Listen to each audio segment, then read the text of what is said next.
Salam uşaqlar, bu günləri mən sizə 2-ci sinifdən bu gördüyünüz testləri izah edəcəm. Birinci sualımız belədir. Yüksək sözünü izah etmək üçün hansı yaxın mənalı sözdən istifadə etmək lazımdır?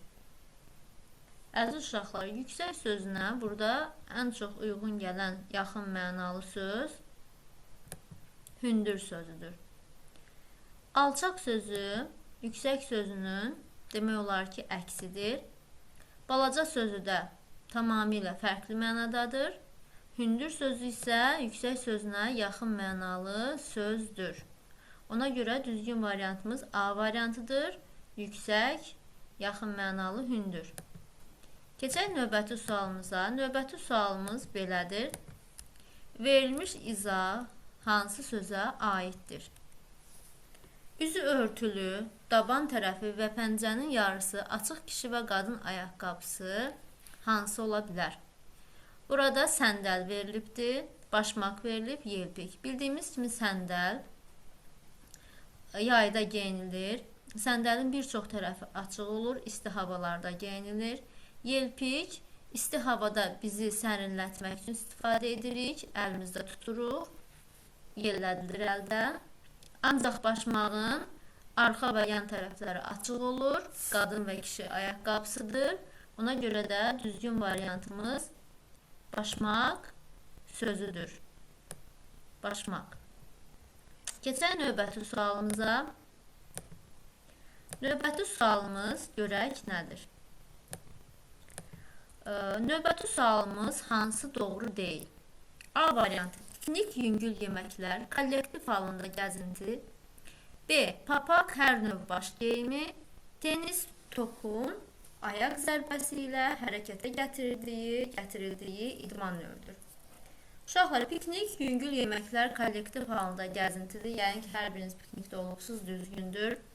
Papaq, hər növ baş geyimidir. Bəli, qadınlar, kişilər, yəni uşaqlar, hər yaşda insanlar papaqdan istifadə edirlər. C variantında isə tenis topun ayaq zərbəsi deyil, xüsusi tenis aləti ilə oynanılan, əldə tutularaq oynanılan bir idman növüdür. Ona görə düzgün cavabımız C variantıdır.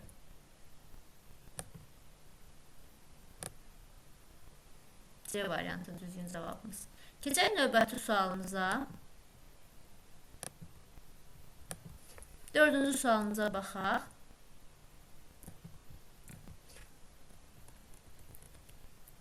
Şəkil adını bildirən sözü izah etmək üçün hansı sözdən istifadə etmək olmaz? Burada gördüyünüz kimi şəkildə gördüyünüz uşaqlar çiyələkdir. Çiyələk A variantı qırmızıdır. Bəli, düzdür, qırmızıdır çiyələk. Bu variantımız düzdür. Gəlin düz olan yerlərə üstəgəl qoyaq. Düzdür. Sonra dadlıdır. Bəli, bu da ola bilər. Çiyələk dadlı ola bilər. Zərərlidir. Xeyr, uşaqlar. Çiyələk ümumiyyətcə insan üçün faydalı gilə meyvələrdən sayılır. Ona görə düzgün variantımız C variantıdır. Keçək növbəti sualımıza.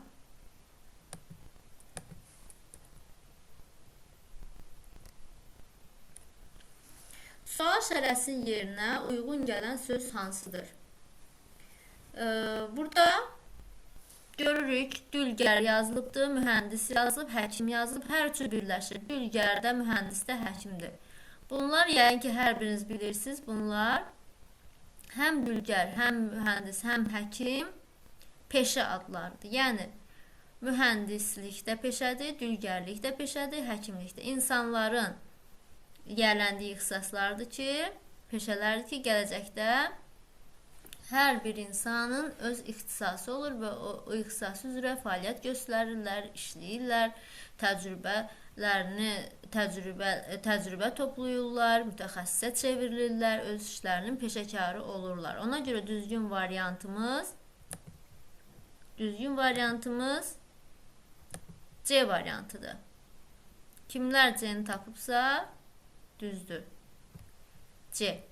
Keçək növbəti sualımıza. Növbəti sualımız 6-cı sualdır. Həyətdə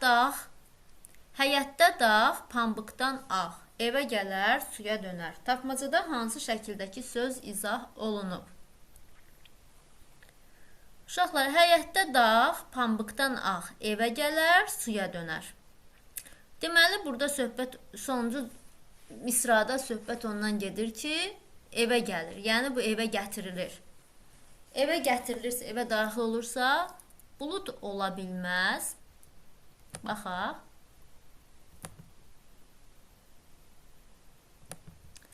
Bulud ola bilməz. Üstdən xətt çəkirik. Sonra yağışda ola bilməz. Bunu da üstdən xətt çəkirik. Ancaq qar ola bilər. Çünki qar bildiyimiz kimi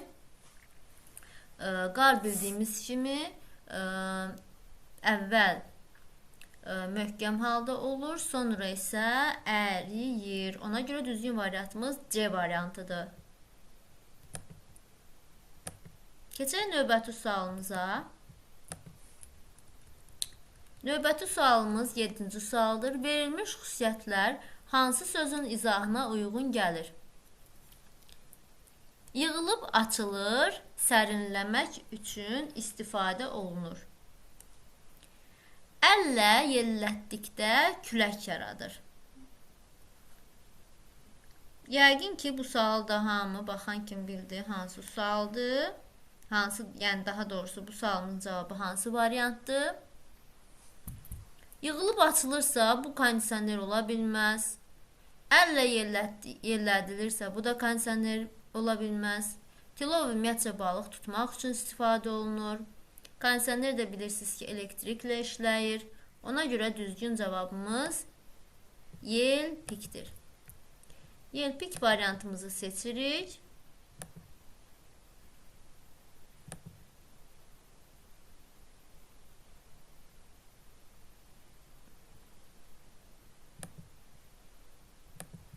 Seçək yelpik variantımızı. Keçək növbəti sualımıza.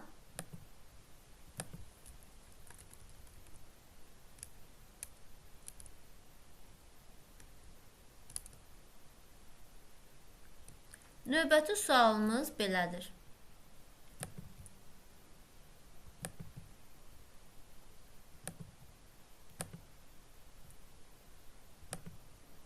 Hansı uyğunluq doğru deyil? Yağış, təbiət hadisəsi, pozan, idman növü, ay, səma cismi. Bildiyimiz kimi uşaqlar, yağış təbiətdə baş verən bir hadisədir. Pozan, məktəbli ləvazimatların içində ən çox görürük. İdman növü deyil. Ay, səma cismi. Bəli, ay da səma cismidir. Burada uyğun olmayan, uyğun gəlməyən, düzgün olmayan variant, yeganə tək variant pozan idman növü olmasıdır. Ona görə səhv variantımız pozandır. Pozanı işarələyək. Növbəti sualımıza keçək uşaqlar.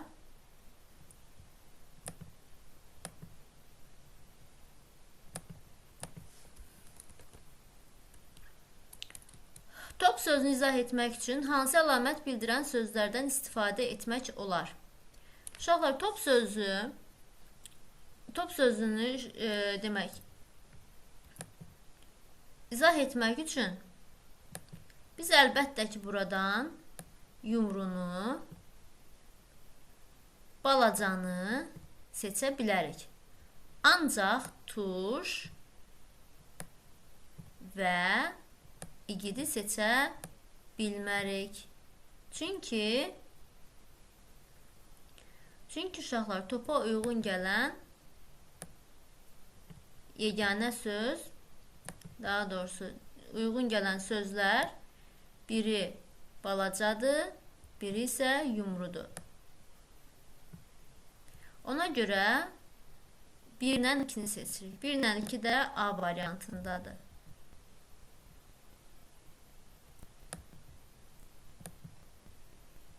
Keçək növbəti sualımıza. Kəlbətin sözünün izahı hansıdır? A variantı uzun saplı qazma aləti, B variantı odun doğramaq üçün alət, C variantı bir şey tutmaq üçün, məftil kəsmək üçün alət. Əlbəttə ki, burada kəlbətin uzun saplı qazma aləti deyil, B variantı da deyil, odun doğramaq üçün alət, o da deyil. C variantı bir şey tutmaq, məftil kəsmək üçün alət. Düzgün cavabımız C variantıdır. C variantıdır. Keçək növbəti sualımıza. Hansı sözün ümumi mənası səhv göstərilmişdir? Baxaq. Qızıl gül gül adıdır, düzdür. Hansı sözün ümumi mənası? Bəli, qızıl gül ümumi olaraq güldür, düzdür. Müəllim ümumi olaraq bir peşədir, bu da düzdür. Amma palto ilə ayaqqabı, paltonun ümumi mənası ola bilməz. Bu səhvdir, palto geyim ola bilər. Ona görə B variantını seçirik. Keçək növbəti sualımıza.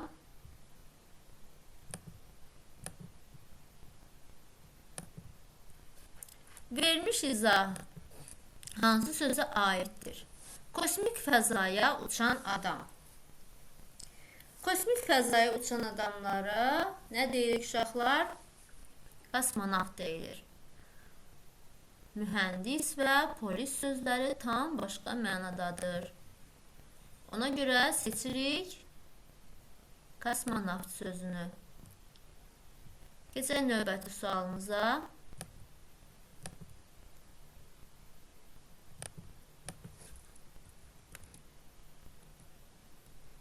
Bizə belə bir mətin verilib. 13-cü 15-ci suallar mətnlə bağlıdır. Üzgüçlük suda sürətlə hərəkət etməyə əsaslanan idman növüdür. Qədim Roma və Yunanistanda bu idman növü çox geniş yayılmışdır. Hətta Yunanistanda məktəblərdə üzgüçlük təhsil almaq məcburi imiş. Üzgüçlük bədən üçün çox faydalıdır. Belə ki, üzgüçlük qan dövranını yaxşılaşdırır, immuniteti gücləndirir, insan üzərkən bədəninin bütün əzələlərini hərəkət etdirərək onları möhkəmləndirir. Suallarımıza baxaq. Mətnə əsasən hansı doğru deyil? A. Üzgüçlük qədim idman növüdür. B. Üzgüçlük su idman növüdür. C. Üzgüçlük insan orqanizminə zərərlidir. Uşaqlar, gördüyümüz kimi buradakı mətndə olmayan yeganə cümlə üzgüçlüyün insan orqanizmi üçün zərərli olmasıdır. Burada bir dənə səhv variant C variantıdır. Nəyə görə? A variantı üzgüçlük qədim idman növüdür. Bu bizim mətnimizdə nə idi? Var idi. Üzgüçlüyün qədim idman növü olması, baxaq görə mətnimizdə haradaydı? Mətnimizdə onu tapaq, işarələyək.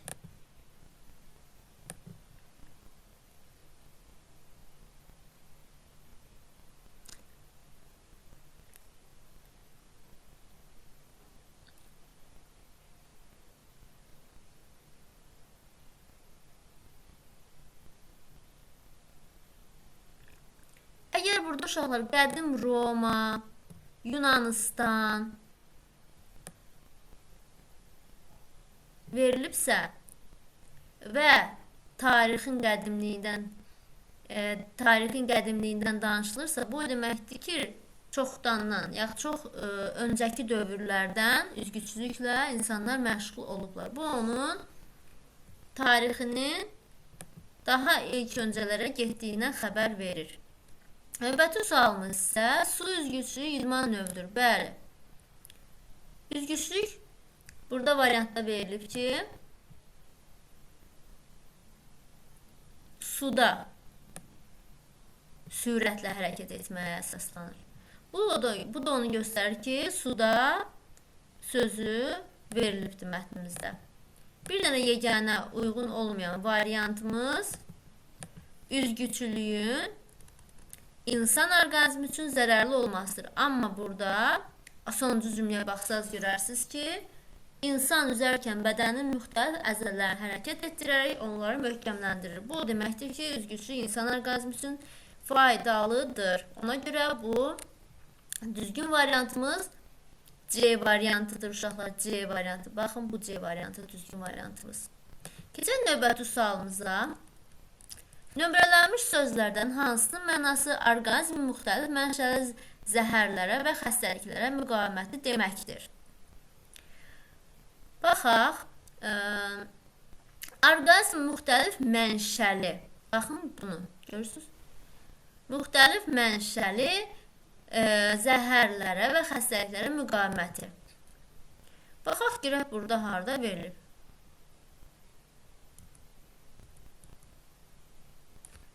Uşaqlar, baxın, 3.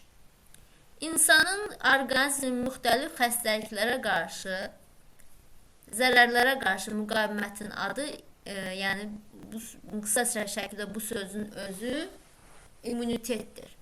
İmmunitet həmin bu verilən variantın izahıdır. Müxtəlif xəstəliklərə, zərərlərə qarşı insanın orqanizmasında olan müqavimət immunitet adlanır. Ona görə cavabımız 3-dür.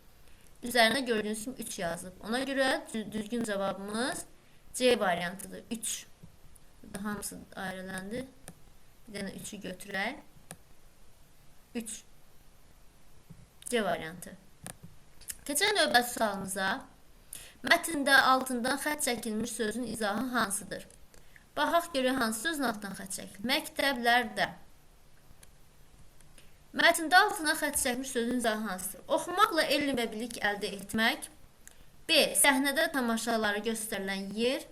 C. İnsanlara təlim tərbiyə verən müəssisə. Aha. Bizdən nə soruşulur? Baxaq görək burada cümlədə tam olaraq nə verilib? Yunanıstanda məktəblərdə üzgüçülük təhsil almaq məcburi imiş.